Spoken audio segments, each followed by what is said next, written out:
All right, let's get on to, given that, sort of thinking about in terms of design, let's get to some issues in parenting support. And I really want to focus on this relationship question and maybe have a bit of a discussion or debate about that too. So here's, I think, the underlying dilemma around all parenting support. Basically, what we're assuming is that this is where the magic happens. Parent-child interaction is potentially the key thing that we're trying to influence, because that has got the potential to change outcomes for children. And we do that because parents have, 24/7. They have the biggest contact with their children. They have more contact than any other adult. They have lots of opportunities. They're the architect of their child's environment. Because of that, they are the most powerful change agents. So what we end up doing in parenting support work is not working directly with the child, but working with the parent. So as practitioners, we find ourselves working with the parent, with the idea being that our work with that parent is going to translate into something different here. Now, the thing is, if that work does not translate to that changing, then we just wasted our time. Would everybody agree? If it doesn't change, then we've just wasted our time. The whole model falls apart.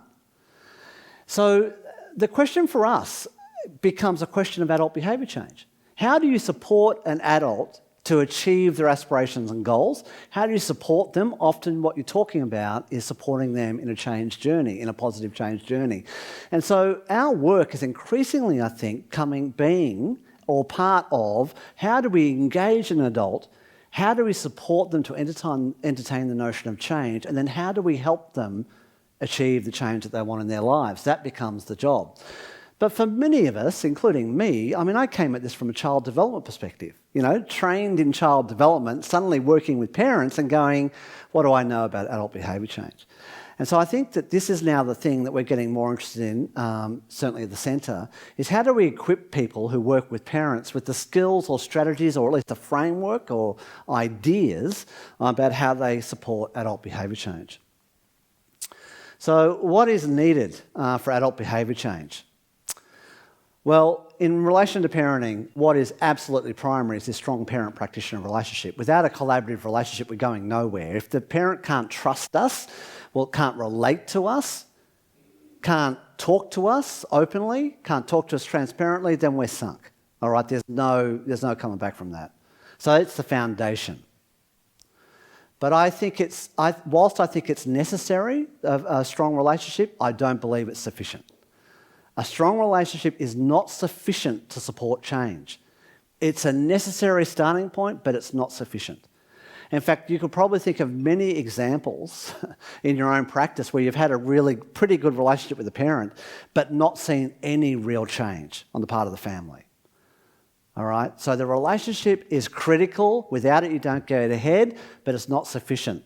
So I don't fully agree with the comment that was sort of made earlier about the underlying relationship variables. I see them as absolutely foundational, but not sufficient. All right, and so some of this research came out of psychotherapy, where they were looking at psychotherapeutic programs, and they could find not that much difference between different approaches to psychotherapy. What they found was the best predictor of way somebody was going in psychotherapy was the relationship, the strength of the therapeutic alliance. But I think that research was flawed because it wasn't necessarily looking at evidence-based psychotherapy.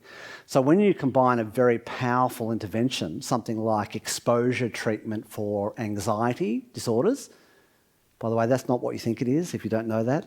Exposure means being exposed to the anxiety stimulating activity. Like if you're scared of flying, what exposure means, you're going to spend a lot of time in aeroplanes, all right? That's what exposure treatment is basically, really simply. So when you've got a really powerful treatment approach, then the relationship variables become less important. If somebody gets access to a really effective treatment, the relationship variables become less important. But if the treatment is not effective or the treatment is weak, then relationship factors become even more important. All right. What do you need, though, ultimately, for long-term change for a parent? Well, first of all, you need ownership of intention. The parent has got to sign up They have to kind of agree that this is something worth achieving and working towards. They have to have an intention. If they're just there because they've been told to be there, then they're unlikely to engage in a change process. Next, there needs to be a reason to change. They need sort of clarity in the outcome. So what am I trying to change? What is my goal here? Goals are a really important part of the change process, and they need that. Third, they have to accept personal responsibility for the change because you can't change them. I mean, they might like to adopt you as their personal worker and have you live in their home 24/7 to give them advice and ideas and suggestions, but that's probably not going to happen. And so that means that if change is going to happen, then who has to change? It's the parent who ultimately will have to change. And then they need a positive expectation of change. Like, why would I change something about what I do or how I behave if I don't believe it's going to make a difference? So I have to believe that by doing this, it's going to get me something really important, something that I need or want. And then I need heightened self-efficacy. Like, I need to be able to believe that I can pull this off. I have to have the confidence that not only can I do this, but if I do it, it's going to make a difference. And then we need sometimes, not all the time actually, because sometimes parents have the skills, they just don't have the confidence to use them. But sometimes there'll be skills, new skills that would make a difference for them. So sometimes we're about helping them develop new or stronger skills. And ultimately what we ultimately need is to have them develop a better capability around solving and dealing with their own issues and their own problems. So in the end, we want to reduce dependence on us and increase their independence. So we'd like them to leave our work feeling more confident in about handling problems in the future. Indeed, if a parent comes in and we give them a highly tailored solution to a particular problem, they go away happy. On the face of it, that looks good. But what have we just taught that parent?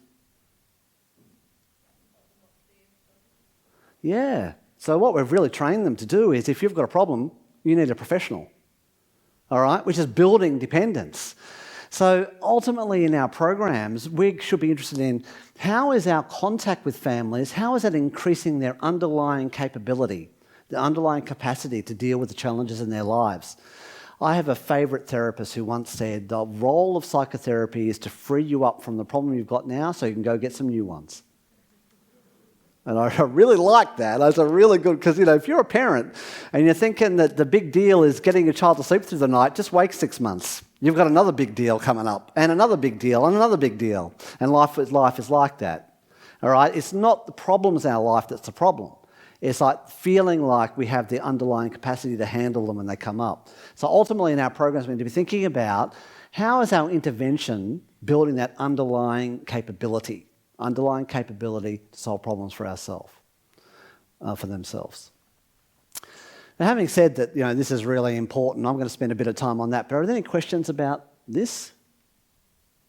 Does that make sense?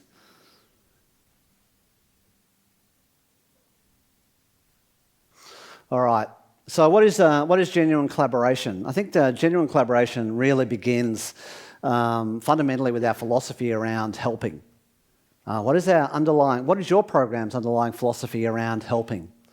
And I very recently found a very old piece of work, by the way, 1982, and I don't know why I didn't know about this, but it's absolutely fantastic. It's really helped me think about the models of helping that we use with parents and with families. And basically what this guy, Brickman, and his colleagues did was said, the way we think about helping somebody is related to two things. It's related to who we hold responsible for the problem, so who has caused the problem, and then who is responsible for the solution. Who needs to provide or find the solution? And the way we think about those two things will determine whether we think a person is worthy of help or whether we should help them, all right? And we do this because human beings want to feel like they have some power and control. They want to feel like things are predictable, all right? That's kind of what's driving us. So we tend to, subconsciously or consciously, think about help in relation to who has caused the problem and who's caused the solution. And he basically identified that there were sort of 4 possibilities. He said the first is the moral model. All right? In the moral model, we hold a person responsible for the problem and we hold them responsible for the solution. Now, this tends to be the justice kind of approach. If you've done the burglary, you are responsible for doing that and you will do the time, all right? You need to fix yourself, but we'll put you in jail until you do, all right? The moral model actually allows us or justifies us punishing somebody, all right? You've done the wrong thing. You're the one who's responsible for doing that. We establish you're responsible. Now what we're going to do is respond, some cases with punishment, but certainly with the expectation that you have to do something about it. So simply put, this is, you got yourself into this, you need to get yourself out of it. Can you think of a situation where we use a moral model? Think of a situation where we apply a moral model. I'm not saying it's bad, by the way.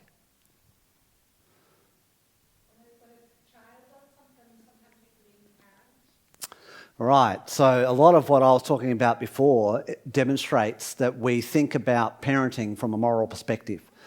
Do you get those stories? We get them fairly regularly. Drunk mother turns up at school to pick up her kids from school, and she's 0.1 or something, and then the media is full of what kind of person would do something like this, what kind of uncaring, monstrous person would put her children at risk by driving, because it's women, like the attackers on the mum. That's a moral model. It's like, she should know better, she's chosen to drink, she is responsible, and now she's worthy of our sanction. All right, moral model. 0.05, drink driving is a good example as well, right? You choose to drink too much, you're responsible for that, you pay the time. You did the crime, you pay the time. Fair enough, all right? It's a moral model. Sometimes I think in family violence scenarios, we use some of this too. We apply it to men in those scenarios. You're responsible, you did it, you're responsible for changing, you must make that move, all right? Often there's an application of a moral model there as well. Sexual offending, we do something often fairly similar. So here's an alternative. It's called the medical model. And in the medical model, what we have is low responsibility for the problem. So the doctor says to you, well, no, you're not to blame. It's not your fault, okay? But also low responsibility for the solution. So what you need to do is just follow our advice. If you follow our advice, we'll get you out of this. We'll treat you. You do the treatment, you'll be okay, all right? So this is the sort of therapeutic model that also underpins quite a bit of work sometimes with parents, all right? It's expert-driven. We can't think of you as being somebody who could develop your own solutions. You need to listen to our solutions, right? But at least I'm not blaming you. I'm not blaming you, right? All right, what's the next option, which I don't know whether you see quite as much these days, as the Enlightenment model. And this is where you've got a high responsibility for the problem, but low responsibility for the solution. The only example I could think about, and it could be a gross generalisation, is 12-step type programs, where you kind of say, look, that's me, I'm responsible, I've done it, and then it's not like I now have the solutions. It's more like I now need to participate in this community. I need to sign up. I need to throw myself really at the foot of the guru, or I need to throw myself at the accountability of my group or whatever, and my group will get me through. That's the kind of Enlightenment model. There will be some sort of therapeutic communities that are a bit like this, whereas participation in the therapeutic community is what you do. And then finally, there's this, they call it a compensatory model. I think it's more like, it's like an empowerment model in a way. And the empowerment model is low responsibility for the problem, but high responsibility for the solution. Now, this is a very empowering model, because what it implies is, well, no, you're not to blame for the situation you're in, all right, but you can make a difference in your life. You can move forward. So if you think about something like depression, it's like saying to somebody, well, there's a whole lot of reasons why you're in a hole, right? You have found yourself in a hole. To blame you, to hold you accountable for that would be ridiculous, because it's just not true. It's not your fault you're experiencing depression. On the other hand, guess what? You can do something. You can address depression. Your actions, your behaviours, your choices can make a difference. Not that it's going to be easy, but it can make a difference. Now, that kind of model, I think that has a lot of potential for work with parents, doesn't it? All right? Because what we're doing is we're not blaming them, but we're seeing them as key agents of change with the solution potentially at their fingertips. All right? And that's a way of avoiding triggering that fight-flight response we talked about earlier. Because if a parent gets a whiff that you're blaming them, what are they going to do? They're going to have the fight-flight response kick in. They're going to be backing away. They're going to be avoiding, or they're going to be coming back at you because they've got the fight-flight response happening because they've got the blame thing going. But I think what's also interesting, and I don't have it on that slide. Let me just go back here. I think sometimes parents welcome this model because it helps alleviate blame. So I'm just sort of thinking about parents with children with disabilities and complex issues like that. They often will, be exposed to negative community attitudes, family blaming, and so on. So when they have a professional, a medico or other professional, who helps them understand or reframe the issue, they feel a great relief because they don't feel blamed anymore. But unfortunately, that's not a great model for them moving forward, because if they don't also see that they've got power, that they can do things, then they're not going to, ultimately it's disempowering. So I think frequently what we're trying to do is move from this model to that. We're trying to move a person from, okay, just help me, to, hey, work with me, all right, to get into a sort of an empowerment sort of collaborative space. Okay, so let's talk about the kind of relationship then that's necessary to help achieve that. Okay, so we're all trying to move away, I would hope, from this kind of hierarchical, sort of top-down approach, where the expert, you're the person who's our client and you need just to listen and learn. That doesn't work. We're moving more towards a real model that's based on genuine collaboration. Right? Like really collaborating. And the fundamental thing about collaboration is that genuine collaboration won't occur unless we truly believe it's necessary. Unless we really believe in our heart of hearts that unless we collaborate, we're not going to achieve the same result. It'll always be phony, it'll never work. So in this particular case, this particular couple, you can see why the collaboration is a benefit. The mouse is keeping his feet dry as they cross the puddle, and the toad is getting a couple of extra eyes looking out for predators, right? So it's a fantastic collaboration. They're both going to do better. They're both going to achieve a better outcome. Do you think I'm pushing this a bit far? But anyway, because of this collaboration, ultimately, if we don't believe it, it's not going to happen. We must believe it's fundamental. And that means we must believe some things. We must believe that parents are born and not made. We must believe that parents are doing their best, even if sometimes their best includes some dysfunctional behaviour, some things that are not constructive and not helpful. Being collaborative means we'll insist on looking for reasons for behaviour that's unhelpful. Insist on understanding why somebody might be where they're at. Not excusing it, because it's not about it, we're not judges, but understanding it. Parents are doing their best. We must think of parents not as the cause of the problem, but as part of the solution to the problem. Not to be blamed for an issue, but to be somebody who is definitely got to be part of the solution, because without them, we're not going to either get a good solution or we're not going to get it happening in a way that's going to make a difference to the child.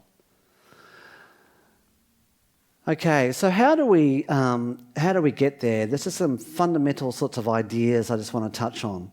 One is how do we think about this relationship? And I don't know, some of you might have met Mark Dadds. He did some work over here in the UK. I don't know whether he ever came here, but he did this really nice thing that I think is a really helpful way to think about collaboration.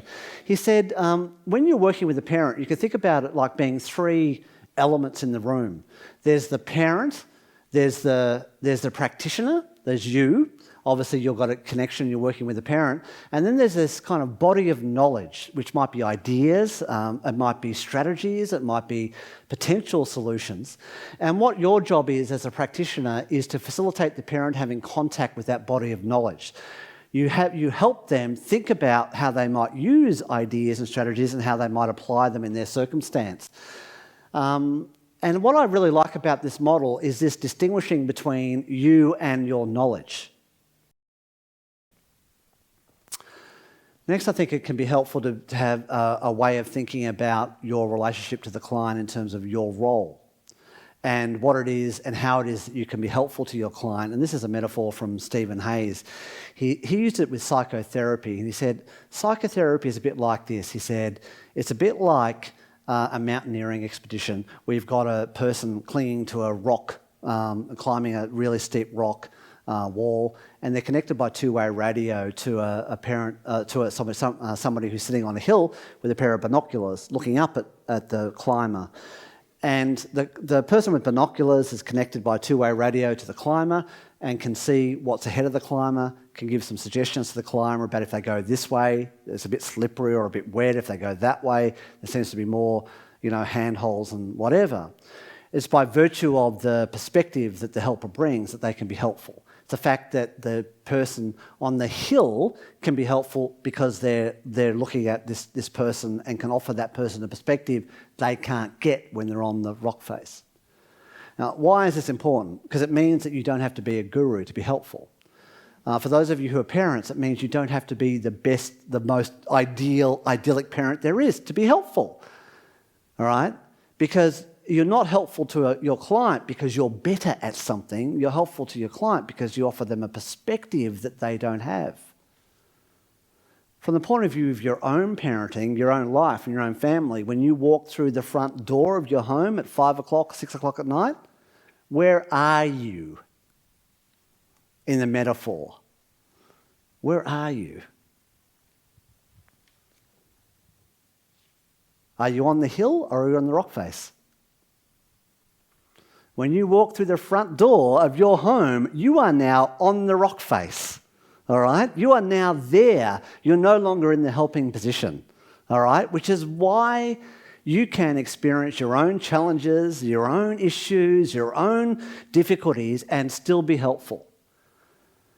I was a bit disappointed to find out my favourite marital therapist had been married 7 times, I have to tell you. That was a bit of a letdown. But on the other hand, I'm thinking, well, I'd rather listen to somebody who'd had all the experience of getting it wrong, and, they often do offer you a lot to learn, right? You don't have to be a guru. You don't have to be to be helpful. It's simply what you bring to the scenario. All right, a couple of points. How am I going? I need to finish in 10 minutes. Is that right? Yeah, roughly? Okay. All right. So, how do we set the relationship? Well, first of all, we have to acknowledge that it's our responsibility. It's our responsibility as practitioners to look after, to facilitate, to develop the relationship. That's our responsibility. We know we're being collaborative when we choose relationship over control. So ultimately, we'll never push a parent past what they're willing to do if it's going to damage our relationship. Because if we damage the relationship with the parent, there's no coming back from that. All right? So even though there might be times when we're putting out hard stuff, even challenging a parent, we've always got to be conscious of how is this impacting on the relationship and how do I pull back before it damages it in a way that may not be recoverable. Next, the whole thing about engagement, the whole thing about working effectively with parents is that we have to start with parents' concerns. Like, it has to be what they're putting on the table that matters. It has to be what they're putting on the table that we work on. It has to be their goals that are given prominence. All right, the moment it becomes about us, we are going to lose them. We are not going to get engagement. We need to be really focused on what is their starting point and how do we engage them at that point. All right, so here's just what I might leave you with, and we might just get a quick chance to sort of talk about how this kind of operates. This is a way that we kind of think, these are the kind of elements we think you need to have going if you were to help a parent both engage with something and then achieve change. All right, actually pull off something different in their lives, change a habit or develop a new skill or a new behaviour or a new way of thinking. Ultimately, we think you need all of these elements to kind of have a successful outcome in parenting work. And it begins by really being very clear about what the parent's underlying intention is. What is it that they have in their life that is the underlying concern or the underlying aspiration? See, ultimately human behaviour comes down to a discrepancy between the way the world is and the way I would like it to be. That discrepancy drives our behaviour. For example, my cars sit out in the wet day after day. I would like those cars to be dry, so I have a discrepancy. I have wet cars, I'd like them to be dry. That discrepancy, in theory, ought to motivate me to start building my carport, all right? And in building my carport, I start to reduce the discrepancy between the way the world is and the way I would like it to be. It keeps my behaviour on track. I keep building it as I get closer and closer to having a carport. What I end up doing is I end up sort of achieving a long-term aim that comes from an initial complaint that my cars are wet and I'd like them to be dry and under a carport. Now, the thing about an intention is that they often start very vague, all right? And not all intentions are treatable. Not all intentions can be, you can't always do something with an intention. Like take a complaint, I'm too short. So if you were to come in to, say, work with me and you said, Warren, I have a problem, I'm too short, what would I do? I mean, what? Right, beautiful. So you know what I would do is I would say, okay then, I would say, what's your name? Naomi. Okay, Naomi, so you're a little on the shorter side of, right. So you're saying you're a little short. I'd say, Naomi, you're a little short. So, okay, what's the problem with that? I can't reach the cups, all right? So I'm breaking it to you softly, Naomi. There's not much we can do about your height, right? Not yet, right? But there is something we could do about... Yay, right? So now we have got something to work on. So an intention is often a complaint. It's like, I have a problem, I don't like it, right? And often the first step we have to do is go, okay, let's turn that into something we can do something about. All right? Here's another analogy. You're driving the car, it starts to make funny noises in front of the car. You pull into the mechanic, and you say, oh my gosh, my car is making these really strange noises, right? You've got a complaint. The mechanic will open up the bonnet, he might look in and say, I see your problem, you have a broken fan belt. Now we've gone from complaint to something we can do about it. We can do something about the fan belt. So often the first piece of work we're doing with families is to go from intention to problem. And now by problem I mean not cause. Not what is the cause, I mean what is the thing that could be changed that would make a really big difference if we achieve that change for you. Like, would it be good if you could reach those cups, right? All right. Okay, I'm going to stay with this example, right? You've got, okay.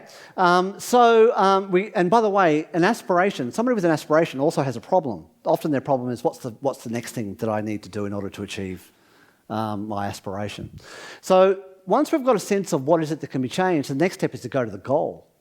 All right, the goal is, if this is my problem, what would I want instead? Where do I want to be instead? Now, a lot of programs fall over with parents because we don't spend enough time cultivating that sense of what is it that I'm going to achieve here. Like, what is the goal? How would my life be different if I was to achieve that goal? How would it be good for my child? How would it be good for me? All right? In fact, we highly recommend you doing a full-on cost-benefit analysis. If I was to achieve this goal, what difference would it make in my life, both pros and cons? All right, pros and cons. Give the parent a chance to really work it through. Why would my life be different? Where do I want to be and why would it be different? Next, it's often very useful to understand why a goal is important. You can find out why a goal is important simply by asking, why is that important to you? So why would it be important to you that you could reach those cups? Because then I don't have to go and ask people to get a cup tour. Right. Then I don't have to go and ask people. So this is the value of independence, right? The underlying thing driving this goal is the value of independence, all right? Now, knowing that is really important because it could be another value that's driving this, and I ought to be aware of it. There was something else you said about being grumpy, I think. So it might be that the underlying value or overarching aim is, I would rather not be feeling so grumpy. I'd rather be feeling calmer. Calmness is my value. Being calm is important. Now, knowing that might mean, well, if I know If this is about independence, my strategies might differ if it's about being grumpy. All right? My strategies might differ if I underline what is the driving value behind the goal. But certainly knowing it is a really important place to start. Then once we know the where, then what we need to do is understand the how are we going to know when we've got there? How are we going to know that we're there? All right, what are the indicators we're going to use? How are we going to know when we're successful here? Simply we need some indicators. And then the what is the actions. All right, so this is how will we achieve the goal? What's my action plan? All right, so our action plan might be to obtain a stool, all right, a safe set of steps, or it might be to move the cupboards or move the cups or something, right? We'll come up with an action plan, all right, that'll help make the difference. But the bit that I think that we need to pay attention to in particular, and the bit that we often leave out is, how are we going to do the how? How are we going to do the action plan? All right? And this is now paying attention to, if this is going to result in change and you have to do change, how are you going to do the change? How are you going to do that? So here's a thing. I have an intention. My tummy's starting to hang out over my belt, right? Being my age and stuff, it's a bit of an issue. My problem is that I'm a little overweight, all right? My goal might be to get into a healthy weight range. Now, my why, well, I don't know. The why could be I want to look hot on the beach next summer, all right? Or it could be I just want to be fitter. That might be my goal, but it's important my value, but it's important to know which one of those is contributing to my goal. My indicator, that's going to be fairly straightforward. It's going to be my weight. I'm going to measure my weight, to use a simple example. Now, my what, I might decide my action plan is to eat less junk food and to walk, get more exercise. That sounds like a plan. Who's ever tried something like that before? It sounds like a good plan. Who's ever tried that before? All right? So my next step is to think about, how am I going to pull that off? Now, my how might be, I'm going to find a walking buddy. Because if I've got a walking buddy, I'll walk more, which will give me more exercise. My how to do the how might be, I'm going to drive my car and stop 2 kilometres before the station and walk the rest of the way. That's my how. I'm going to take an apple and have it in my car so that I'm not tempted to eat junk food when I go home. Does this make sense? So what it's worth you guys thinking about is, how do your programs map against this? When you're working with a parent or with anybody, how does it map against this? Where do you pick up on each of these elements? Because if you don't pick up on each of these elements, there's a chance it could come unstuck. All right? Picking up on each of these elements is incredibly important. All right, so the other thing I just wanted to alert, and I'll stop. Sometimes when a parent comes to you, they'll, in terms of this framework, what they'll be starting with is not that. They won't be starting with an intention or aspiration or complaint. They'll be starting with this. They'll be starting with a suggestion. My child needs speech therapy, all right? That's a what. That's not a goal. That's not a how. It's a what. And we can get sometimes caught up with debates with parents about the appropriateness of particular whats. But I think sometimes the most useful question is to say, okay, so if we were to do that, what would that be in service to? What would that serve? What would that achieve? And that will give us a sense of the goal. And once we've got the goal, we can ask, now, what are we trying to deal with here? What's made you think about that? What is the problem? And then we end up with the problem, and then that can lead us to the intention or the complaint. Now, once we go back up there, then we can come back down in this process. We can come back down in a way that's sometimes more productive, rather than getting sort of stuck in an argument about, whether one strategy or another is more appropriate.